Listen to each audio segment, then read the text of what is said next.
दोस्तों कहानी शुरू होती है और हम भिखू बकलंडी को देखते हैं जो एक सपना देख रहा था जिसमें एक शानदार मालदार लड़की उसके घर पर आती है और अपनी टांगे ऊपर करके उसे अपनी पिंकी बजाने को कहती है। वहीं अपना भिखू जो कि एक बहुत बड़ा सील ओपनर था उस लड़की के पास जाता है, जिसके बाद वो उसकी पिंकी बजाने ही वाला होता है कि तभी उसकी नींद खुल जाती है। इसी दौरान वहाँ पर उसकी बहन रसीली रिया आती है और उसे कहती है कि भीसड़ी के तुझे पता भी है कि टाइम क्या हो रहा है, आज तेरी ग्रेजुएशन सेरेमनी नहीं है क्या। भिखू देखता है कि वो बहुत लेट हो चुका था, इसलिए वो कच्छे के ऊपर ही ग्रेजुएशन गाउन पहनकर जल्दी से अपने कॉलेज जाने लगता है। लेकिन तभी वो वहाँ पर अपनी बहन और उसकी दो सहेलियों को देखता है जो आधी नंगी वहाँ पर लेटी हुई थी, जिनको देखने के लिए वो थोड़ी देर वहीं पर रुक जाता है। फिर थोड़ी देर तक उनको निहारने के बाद वो जैसे ही घर से बाहर निकलता है तभी वो एक लड़की से टकराता है और नीचे गिर जाता है। वहीं वो लड़की उसे कहती है कि अगर तुम मेरी अभी लेना चाहते हो तो तुम्हें मेरे घर चलना होगा। बाय द वे मेरा नाम टिफनी है और तुम्हारा सामान खड़ा हुआ है। तभी भिखू जल्दी से खड़ा होता है और कहता है कि दरअसल मेरा सामान बहुत बड़ा है ना, इसलिए वो हमेशा खड़ा ही रहता है।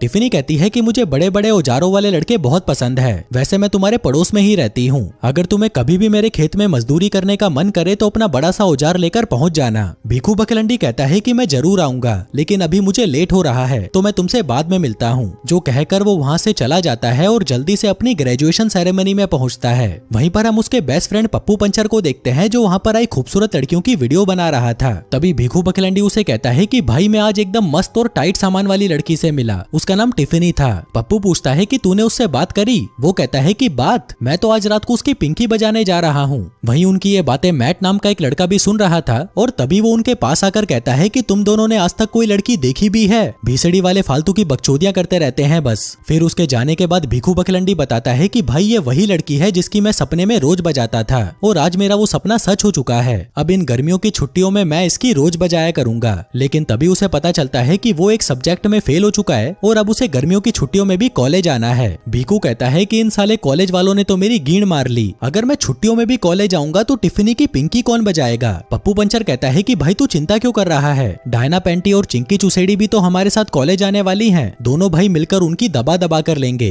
कभी तू ऊपर कभी मैं नीचे, कभी तू आगे कभी मैं पीछे, भाई मजा ही आ जाएगा। भिखू बकलंडी कहता है कि नहीं मुझे उनमें कोई इंटरेस्ट नहीं, मुझे मेरे सपनों की रानी मेरी टिफनी ही चाहिए। पप्पू पूछता है कि टिफनी में ऐसा क्या है। भिखू कहता है कि वो मेरे जन्मों जन्मों का प्यार है, पिछले जन्म में भी मैंने ही उसे घोड़ी बनाया था और इस जन्म में भी मैं ही उसे घोड़ी बनाऊंगा। पप्पू पंचर कहता है कि भाई तू कोई टॉम क्रूज नहीं है जो लड़की खुद सामने से आकर तेरे को अपनी पिंकी बजाने को कह रही है, मुझे तो लगता है कि तूने कोई सपना देखा होगा। भिखू बकलंडी कहता है कि नहीं ये कोई सपना नहीं है और मेरे पास एक आइडिया है, हमारे प्रिंसिपल का मास्टर कंप्यूटर मुझे पास करा सकता है।